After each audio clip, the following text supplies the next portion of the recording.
Portanto, meus irmãos, amados e muito saudosos, minha alegria e coroa, sim, amados, permanecei deste modo firmes do Senhor.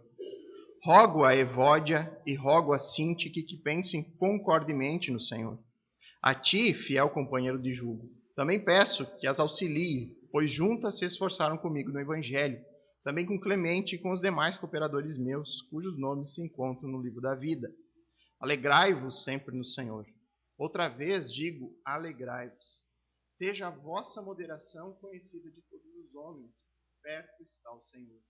Não andeis ansiosos de coisa alguma, em tudo, porém, sejam conhecidas diante de Deus as vossas petições, pela oração e pela súplica com ações de graça. E a paz de Deus, que excede todo entendimento, guardará o vosso coração e a vossa mente em Cristo Jesus. Vamos pedir a direção do Senhor. Pai amado, Deus, nós pedimos a Ti nesse momento, Pai, o louvor com ações de graça, Senhor, louvando pela Tua palavra de Deus, a Tua revelação a nós, porque hoje podemos estar aqui livremente, abrindo a Bíblia e aprendendo mais dessa Tua grande verdade para nós. Que o Senhor nos guie durante essa exposição do texto, que o Senhor fale ao nosso coração com poder que vem do Teu Espírito. Em nome de Cristo é que oramos. Amém. Irmãos, hoje eu farei a exposição da segunda parte desse texto, do qual eu intitulei como Conselhos Pastorais de Paulo aos Filipenses. Na semana passada nós vimos os 3 primeiros conselhos que vão ali do verso 1 ao verso 4. E Paulo aconselhou a igreja que eles deveriam permanecer firmes no Senhor, em Cristo ressurreto, na palavra de Deus, que devemos viver em união com os irmãos de uma maneira harmoniosa e que devemos nos alegrar no Senhor em qualquer circunstância da vida. Hoje nós veremos os conselhos de Paulo sobre um viver com moderação, um lutar contra as ansiedades da vida e um conselho ainda sobre a oração. É possível notar, irmãos, que os conselhos de Paulo eles não estão jogados de maneira aleatória no texto. Eles iniciam com um fundamento, que é a firmeza no Senhor. A firmeza em Cristo e na sua palavra, na palavra de Deus. E dessa firmeza descende todo o resto. Não é possível encontrarmos harmonia e vivermos em plena união com os irmãos se não tivermos a firmeza na palavra de Deus. Não é possível haver alegria, nem moderação. Não há como viver sem as ansiedades da vida, sem estarmos firmes em Cristo e na sua palavra. Não tem como. Mas além de Paulo dar um ponto de partida bem definido também é o seu objetivo final. No verso 7 é dito, tudo isso, todos esses conselhos é o caminho para nós chegarmos em algum lugar. E esse lugar é a paz que excede todo o entendimento. Então, tendo dito isso, vamos passar direto ao 4º conselho pastoral do apóstolo Paulo aos Filipenses. Um conselho quanto à moderação, no verso 5. Seja a vossa moderação conhecida de todos os homens. Perto está o Senhor. Nós não podemos jamais esquecer o pano de fundo aqui, né? O contexto histórico de uma congregação que sofria com ameaças externas, oposições dos falsos mestres, essas heresias que eles traziam por dentro do meio dessa igreja, além das ameaças internas por conta da desunião que havia entre os membros dessa igreja. E aí Paulo diz, seja a vossa moderação conhecida entre todos os homens. Irmãos, o termo grego, que foi traduzido aqui por moderação, e que você vai encontrar em outras versões do português também traduzido como amabilidade ou ainda equidade. Esse é um de muitos termos na língua original que não há no português uma única palavra que expresse totalmente o seu significado. É por isso que há versões que trazem de maneira diferente e às vezes parece bem diferente. O que moderação tem a ver com amabilidade? Parece ser bem diferente uma da outra. É porque no original não há um precedente no português para que expresse totalmente a ideia. Para vocês terem uma ideia, O filósofo grego Aristóteles, ele usou esse mesmo termo grego para descrever aquilo que não é apenas justo, mas algo que é ainda melhor, mais superior do que a justiça. Aparentemente bem diferente da ideia de moderação aqui no texto em português. Eu acho que fica claro isso, algo bem diferente uma coisa da outra. E realmente, irmãos, é um desafio trazer o sentido original do texto aqui, a exata intenção autoral, quando Paulo escreve essa palavra. E a melhor maneira que eu encontrei para descrever esse termo, sendo aplicado como um conselho pastoral para os cristãos, é que agir com moderação aqui é quando um crente crê ser preferível sofrer a injustiça do que cometer a injustiça. Significa que o cristão, ele não deve estar totalmente preocupado com os seus próprios interesses, mas possuir uma disposição amável para com as outras pessoas, quando essas outras pessoas cometem erros e falhas contra ela. Vou tentar deixar mais claro esse entendimento. Quando o cristão sofre com injustiça, e aí nós aplicamos o contexto da carta, sofre com pressões externas, internas, de diversas formas, como era o caso da igreja dos Filipenses, o cristão, ele possui a certeza de que após esses sofrimentos, que existem, são reais, mas são passageiros e terrenos, virá certamente a glória celestial. Agir com moderação significa um espírito pronto para abrir mão da vingança, da retaliação, quando nós somos ameaçados ou provocados por causa da nossa fé. Significa que os filipenses, eles não deveriam ocupar as suas mentes pensando em vingança contra os falsos mestres, nem em retaliação uns com os outros por causa da desunião, mas ocupar a sua mente com Cristo. Porque isso significa estar firmado no Senhor. E quantas vezes o sentimento de injustiça toma conta do nosso coração e da nossa mente, de tal forma que nós esquecemos do Senhor. Aquilo nos corrói, ficamos alimentando aquele desejo de justiça. E é exatamente isso que Paulo está orientando. Não façam isso. Não permitam que esse sentimento invada o seu coração ao ponto de você querer fazer justiça e com isso praticar a injustiça. E Paulo prossegue dizendo que nós devemos agir dessa forma porque, segundo o texto, perto está o Senhor. O termo perto aqui, ele indica um perto tanto no espaço quanto no tempo. É por isso que nós não precisamos ficar nos preocupando em nos defender a nós mesmos, a lutar por justiça a todo custo, porque Cristo mesmo nos defenderá. Cristo está conosco na nossa luta. O Senhor está perto, está ao nosso lado. Aqui o sentido do espaço. Mas também está perto no sentido de tempo. Perto também está o tempo onde o Senhor retornará e instaurará o seu reino de maneira definitiva. Onde nós seremos transformados, o nosso corpo de humilhação, para ser um corpo igual da sua glória. Existe uma frase de Martinho Lutero que eu encontrei, que eu acho que se encaixa perfeitamente aqui para entendermos melhor esse conselho de Paulo quanto à moderação. Ele disse assim: o meu ânimo está alegre demais para que eu pudesse ser visceralmente inimigo de alguém. Vou repetir. Meu ânimo está alegre demais para que eu pudesse ser visceralmente inimigo de alguém. Nessa frase de Lutero, nós temos a união perfeita aqui entre as traduções do português de moderação e amabilidade. Seja a vossa moderação conhecida de todos, como diz na Ara, ou que todos vejam que vocês são amáveis em tudo que fazem, como por exemplo na NVT. Além disso, a frase de Lutero aqui encaixa um conselho que Paulo acabou de dar em relação à alegria que nós encontramos no Senhor. Ele disse, meu ânimo está alegre. E é porque meu ânimo está alegre que é impossível que eu haja ou seja inimigo de qualquer pessoa. Porque a alegria que eu encontro no Senhor é superior a qualquer sentimento de vingança ou de raiva que eu possa ter.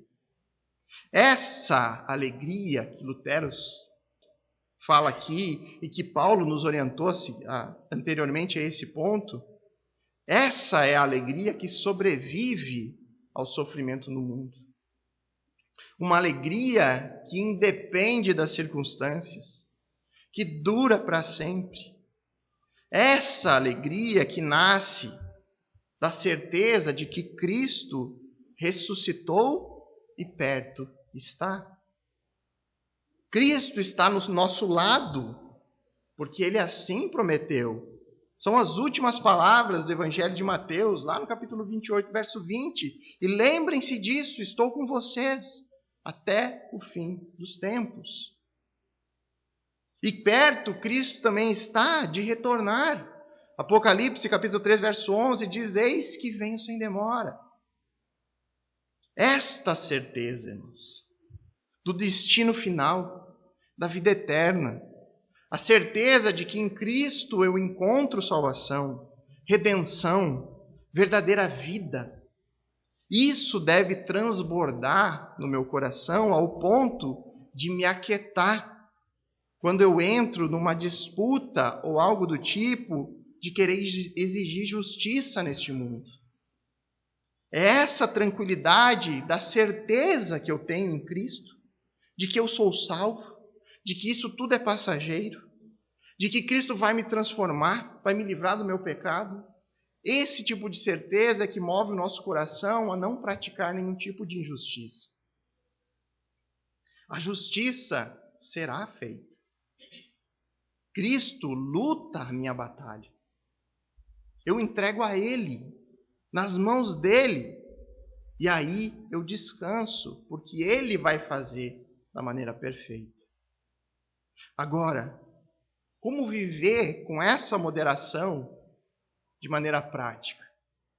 Essa moderação que o texto bíblico nos ensina. E eu digo que só há uma maneira, irmãos.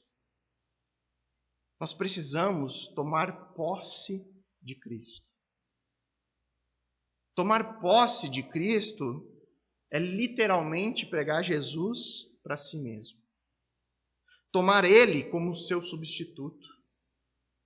É se apropriar da sua obra da cruz. É confiar totalmente nele e nunca em si mesmo. Confiar na sua justiça. Confiar nos seus planos eternos. Ter a certeza de quem Ele é, do que Ele fez e do que Ele ainda fará. Essa certeza, irmãos, quando encontrada, quando você consegue realmente tomar posse disso, e aí não é algo intelectual, é algo no coração. Você se apropria de Cristo, Ele se torna seu.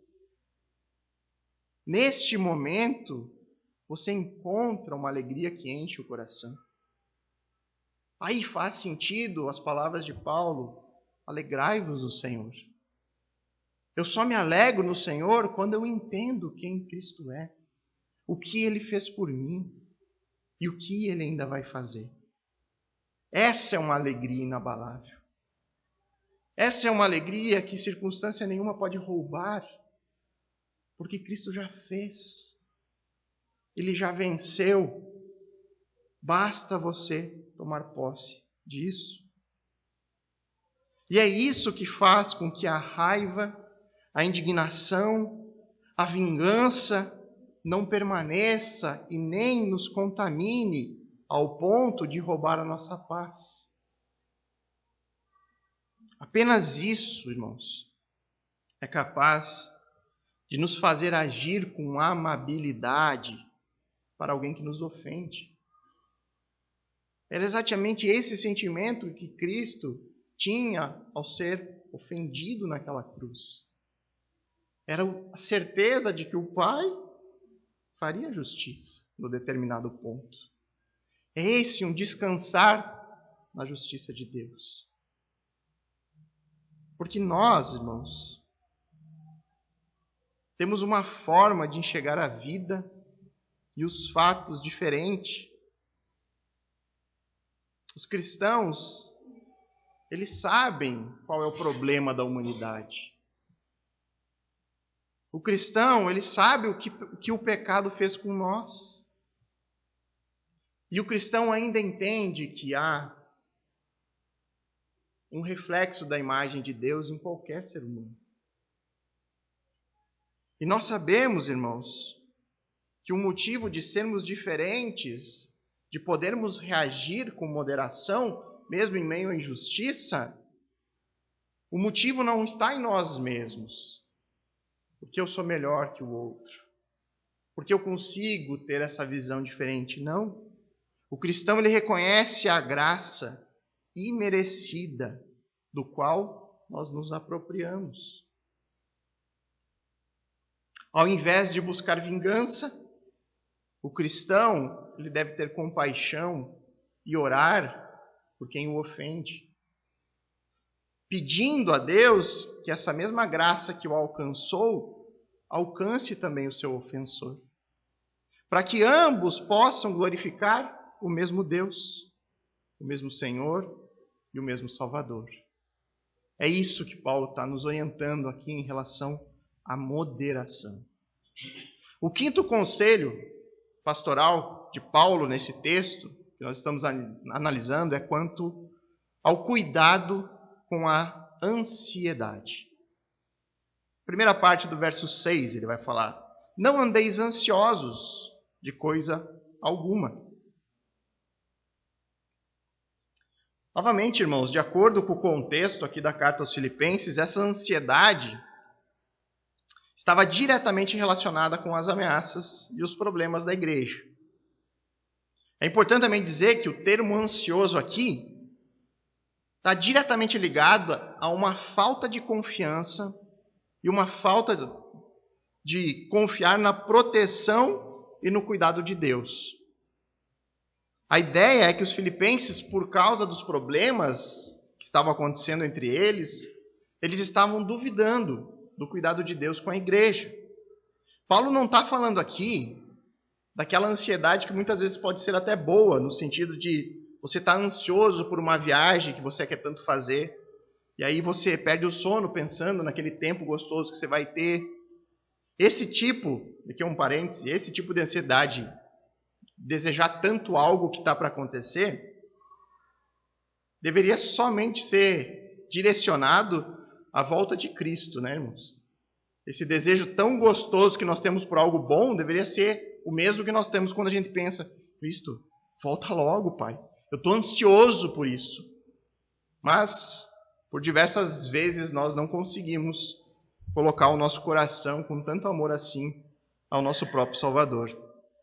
Mas a ansiedade que deve ser tratada, que é o alvo aqui do conselho pastoral de Paulo, é aquela ansiedade que retira a nossa paz, que faz com que a gente fique preocupado, faz com que a gente perca o nosso sono, nos torna inquietos, estressados, muitas vezes sem motivação para mais nada.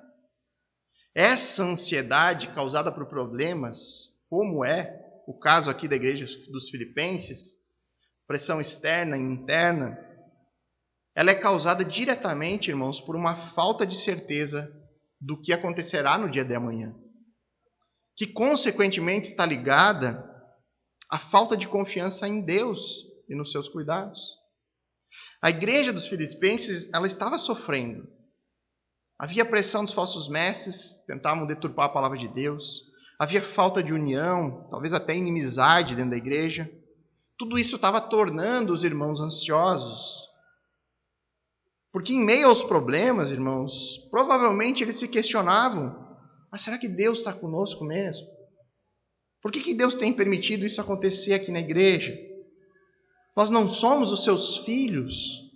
Nós não somos a sua igreja, os seus eleitos? E esses mesmos questionamentos, eles costumam nos assolar quando nós estamos ansiosos em nossa vida. Por exemplo, uma dificuldade financeira. As contas chegam e eu não tenho a certeza se eu vou conseguir honrar aquelas contas que estão chegando. Incerteza sobre se eu perder meu emprego. O Brasil tem tanto desempregado hoje, e se for a minha vez, Como que eu vou conseguir manter minha família? Pagarei minhas contas? Conseguirei um novo trabalho? Essa ansiedade, irmãos, da qual Paulo está considerando aqui, elas são ansiedades que se resumem às questões do nosso dia a dia, da nossa vida. Jesus mesmo, ele ensinou sobre esse tipo de ansiedade no seu Sermão da Montanha. Eu gostaria que, se você quiser acompanhar, Mateus capítulo 6, verso 25 a 34.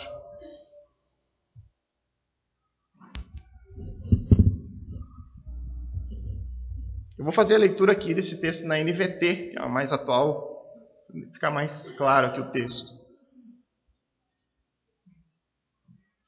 Mateus 6, versos 25 a 34. Depois você retorna lá, fica com o dedinho em Filipenses e retorna lá.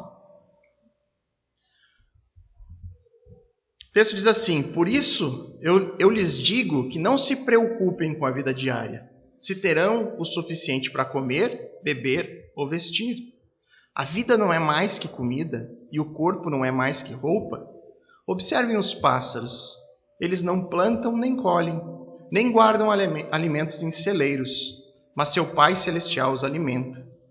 Acaso vocês não são muito mais valiosos que os pássaros? Qual de vocês, por mais preocupado que esteja, pode acrescentar ao menos 1 hora à sua vida? E por que se preocupar com a roupa? Observem como crescem os lírios do campo. Não trabalham, nem fazem roupas, e, no entanto, nem Salomão, em toda a sua glória, se vestiu como eles. E se Deus veste com tanta beleza as flores silvestres que hoje estão aqui e amanhã são lançadas ao fogo, não será muito mais generoso com vocês, gente de pequena fé? Portanto, não se preocupem dizendo o que vamos comer, o que vamos beber, o que vamos vestir. Essas coisas ocupam o pensamento dos pagãos. Mas seu Pai Celestial já sabe o que vocês precisam. Busquem, em primeiro lugar, o reino de Deus e a sua justiça, e todas essas coisas lhes serão dadas. Portanto, não se preocupem com o amanhã, pois o amanhã trará sua própria inquietações. Bastam para hoje os problemas desse dia. Irmãos, esse texto aqui, ele é remédio puro para a ansiedade da vida. Né? O nosso Senhor, aquele que nós depositamos toda a nossa fé e esperança, ele falou com a sua própria boca: não se preocupem com a vida diária. Tomar posse de Cristo também é tomar posse dos seus ensinamentos. Ter a certeza de que tudo aquilo que ele falou é verdade. E acontecerá tudo conforme ele diz. Afinal de contas, Cristo é Deus. Fazendo isso, irmãos, confiando em Deus e em suas promessas, então essas preocupações do dia a dia, elas não mais retirarão a nossa paz. Porque você possui a certeza de que o seu Pai Celestial sabe de cada uma delas. E se ele providencia para o pequeno passarinho, para a menor das flores, como não faria para aqueles que ele escolheu antes da fundação do mundo? Diante de um texto tão claro, irmãos, e que a maioria de nós conhecemos já muito bem. Vou baixar um pouquinho. Diante de um texto assim que é tão claro, que nós conhecemos, né, irmãos, a gente deve se perguntar: por que mesmo assim ainda duvidamos de Deus? Porque mesmo lendo um texto tão claro, nós ainda somos por tantas vezes ansiosos. Isso eu já falei em algumas outras oportunidades, irmãos. Nós temos o problema do pecado, que insiste em nos incomodar. O fato de que as nossas necessidades normalmente não são realmente necessidades. Né? Aquilo que nós julgamos como coisas essenciais, na verdade não são essenciais. Porque Deus nos promete pela sua palavra que nós teremos o que beber, o que comer e o que vestir. E isto é essencial. Uma coisa é certa para todos nós, seres humanos: nós estamos sujeitos à ansiedade, às preocupações da vida. Mas existe uma diferença que é fundamental aqui. entre o discípulo de Cristo e o incrédulo. Essa diferença é que apenas o incrédulo não possui nenhum tipo de esperança. Essa diferença existe porque a ansiedade, a falta de confiança, a falta de certeza no dia de amanhã é uma marca apenas do incrédulo. Quem crê em Deus, quem crê em Cristo como Senhor e Salvador, possui os meios de graça dado por Ele para que a gente se livre da ansiedade. E de que formas isso? O próprio texto aqui de Filipenses 4, 1-7, ele nos orienta de uma maneira bem prática como lidar com a ansiedade. E nós devemos começar tentando identificar qual é o problema. Por que eu estou ansioso? O que tem me deixado ansioso? E certamente a ansiedade que os filipenses estavam vivendo tinha uma origem principalmente na falta de união entre eles. E Paulo, ele ataca diretamente esse ponto ali no versículo 2, falando pessoalmente com Evódia e Síntique. Ou seja, descobrir a causa da ansiedade, ela dá início à solução do problema. Através de que formas nós podemos fazer essa análise? Observar na nossa vida o que é que tem feito isso. Fazer uma reflexão. Fazer uma autoanálise, pensando nas questões que realmente são fundamentais ou não na minha vida. Leitura bíblica, aconselhamento, tudo isso vai nos ajudar a encontrar o que está nos deixando ansiosos. Depois, nós podemos considerar a ajuda de um irmão em Cristo. Então, depois de descobrirmos a causa da ansiedade, nós devemos atacá-la. E o apóstolo Paulo, aqui no texto, ele não teve dúvida, ele repreendeu as irmãs e aconselhou a elas a pensarem de maneira comum, concordemente no Senhor. E para ajudar na resolução do conflito, Paulo ainda pediu ajuda a um irmão. No verso 13 ele vai dizer, né? E como eu falei na semana passada, nós não sabemos quem era essa pessoa, esse companheiro de jugo, mas o certo é que a ajuda dessa pessoa foi fundamental naquele momento.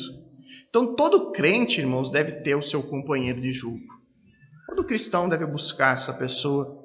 Aquelas pessoas que em momentos difíceis nos ajudam em oração, em aconselhamento. Esse apoio ele é extremamente importante quando o problema é a ansiedade e o medo, as dúvidas do amanhã. Além disso, irmãos, para vencermos a ansiedade, nesses momentos nós devemos sempre lembrar do conselho anterior de Paulo, que a nossa alegria vem do Senhor. Por maiores que sejam as lutas, as incertezas, as dificuldades, para o crente sempre haverá no Senhor motivo de alegria.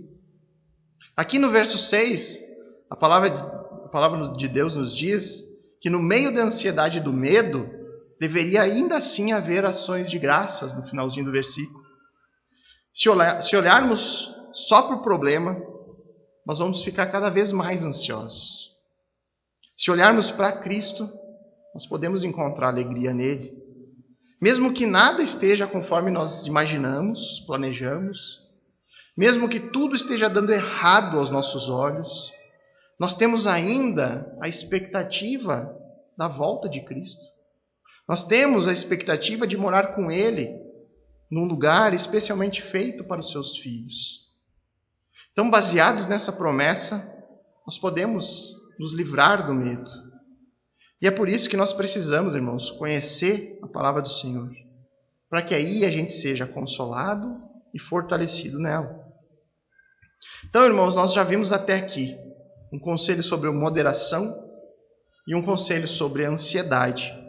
E o sexto conselho pastoral de Paulo, ele continua diretamente ligado à solução desse grande problema que é a ansiedade, que é um conselho acerca da oração. A segunda parte do verso 6.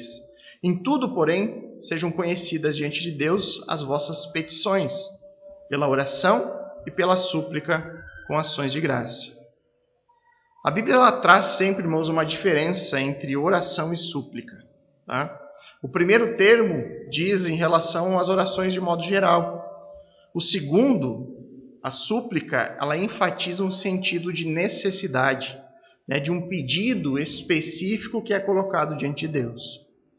Paulo ainda enfatiza algo mais aqui que é bem significativo, que toda oração e súplica deve ser feito com ações de graça. Ou seja, devemos nos alegrar, devemos dar graças a Deus em tudo, em qualquer situação ou circunstância da vida, tanto agradáveis como desagradáveis, devemos prestar ações de graça.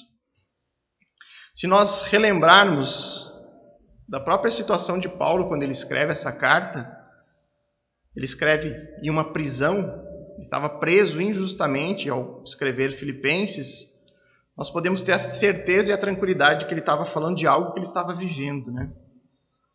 Mesmo em meio ao sofrimento, Paulo estava aconselhando a igreja a se alegrar, a não ficarem ansiosos, a dar graças a Deus em qualquer circunstância. Se tinha alguém que podia estar ansioso, triste, preocupado, era Paulo. Mas não, ele está exortando a igreja a fazer tudo isso. E a solução para a ansiedade, ela está diretamente ligada à oração como um hábito na vida do cristão. Em 1 Pedro 5,7, nós somos instruídos com o seguinte texto: lançando sobre ele toda a vossa ansiedade, porque ele tem cuidado de vós. Lançando sobre ele, Deus, toda a vossa ansiedade. Que coisa maravilhosa é esse pequeno texto, irmãos.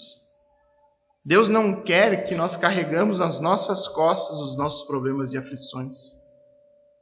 Nessa passagem, Deus está dizendo que nós devemos dar para Ele os nossos problemas e preocupações. Lançando sobre Ele. De que forma? Por meio das nossas orações e súplicas. Nesse versículo que estamos vendo, de Filipenses 4,6, está escrito que a oração é o nosso melhor remédio contra a ansiedade e o medo. Você quer provas disso? Está ainda dando chiado? Tá?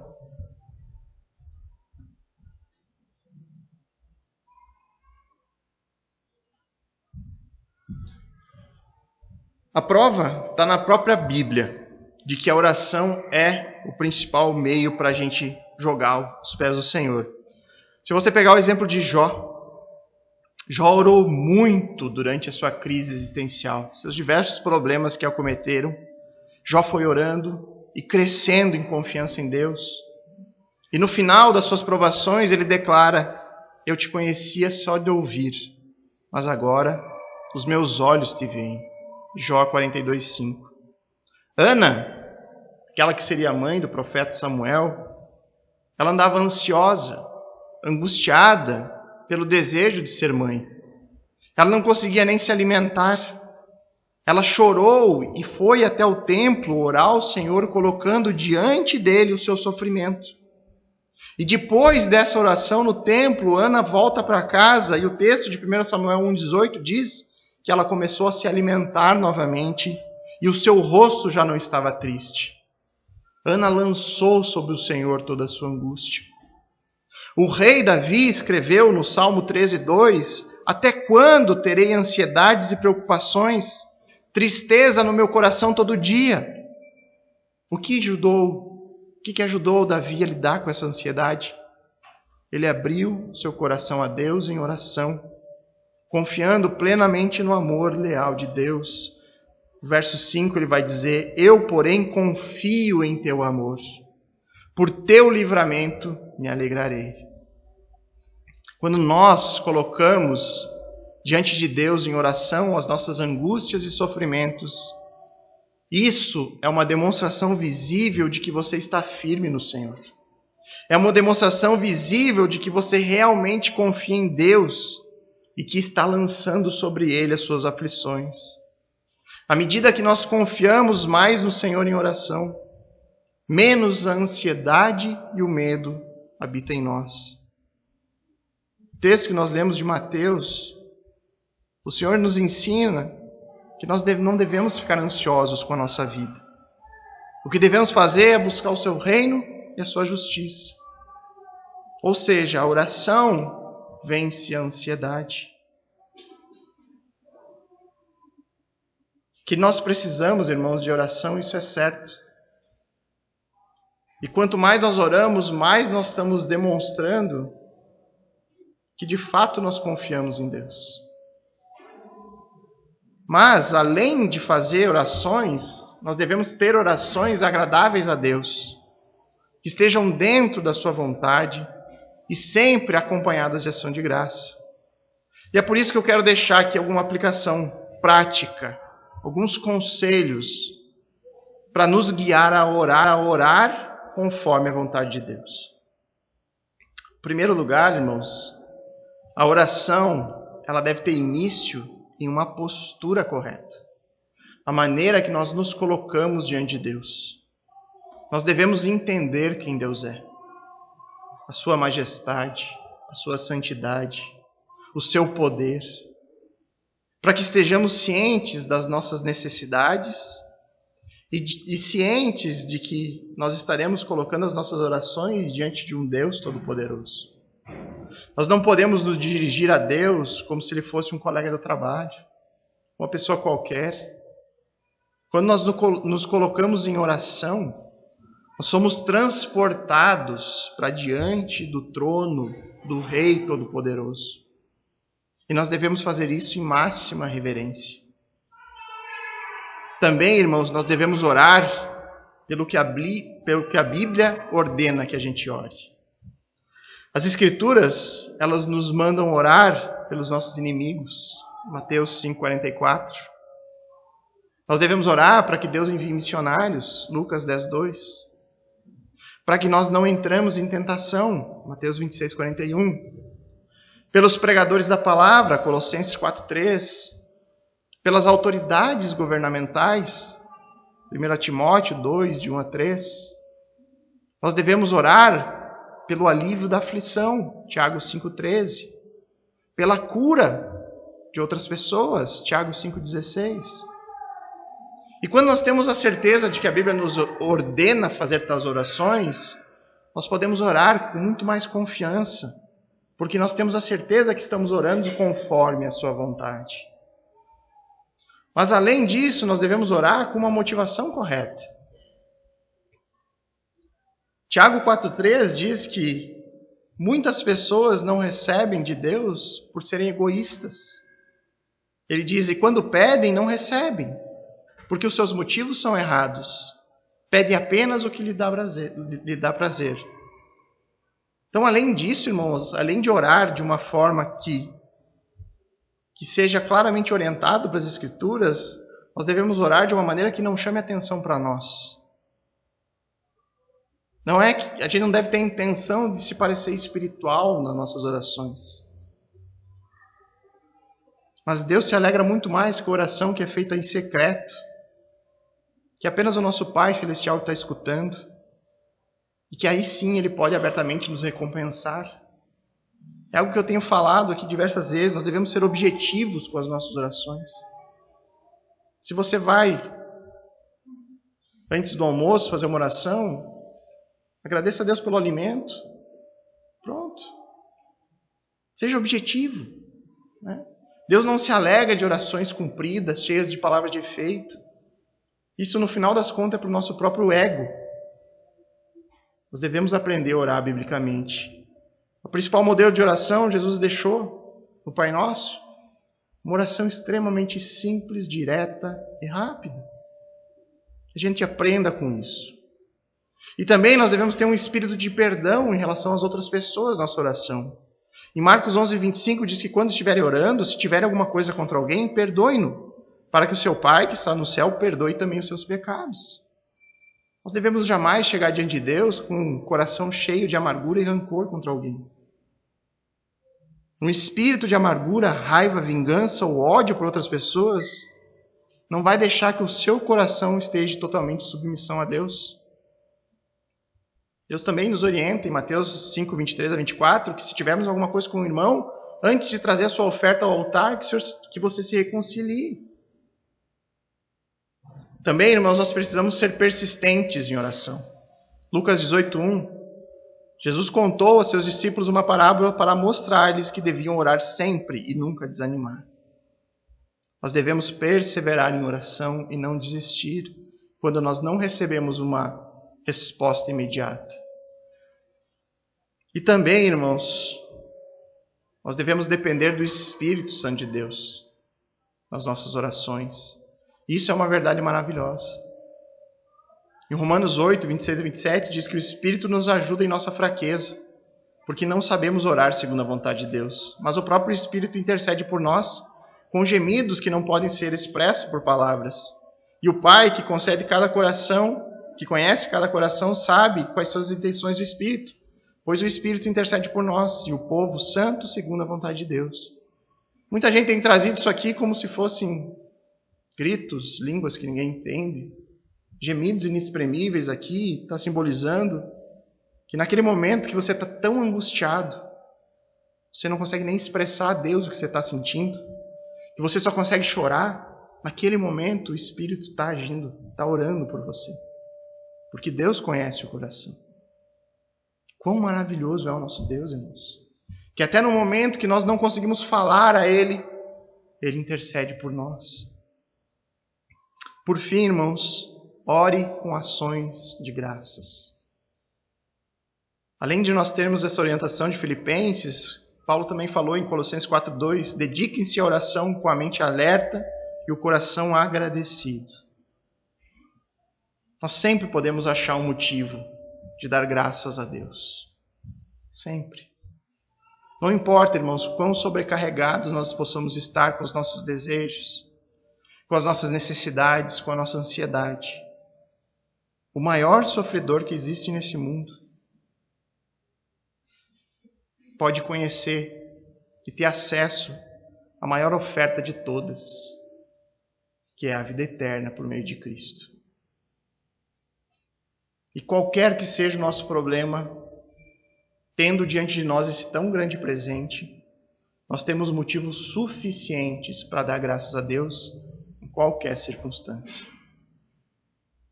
Então, irmãos, percebam a perfeição da palavra de Deus nesse texto de Filipenses.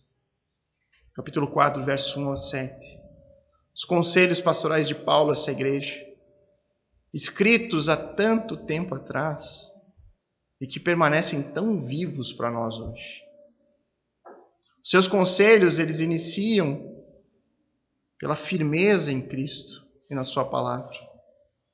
Dessa firmeza nasce harmonia dentro da igreja.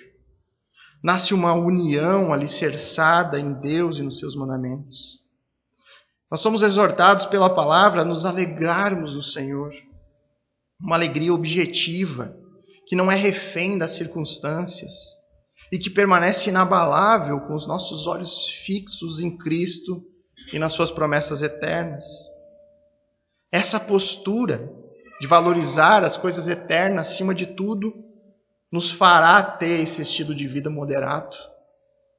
É por causa disso que nós podemos não querer justiça a todo custo, mas descansar na justiça de Deus, jamais buscando justiça própria ou enchendo o nosso coração de ira e vingança.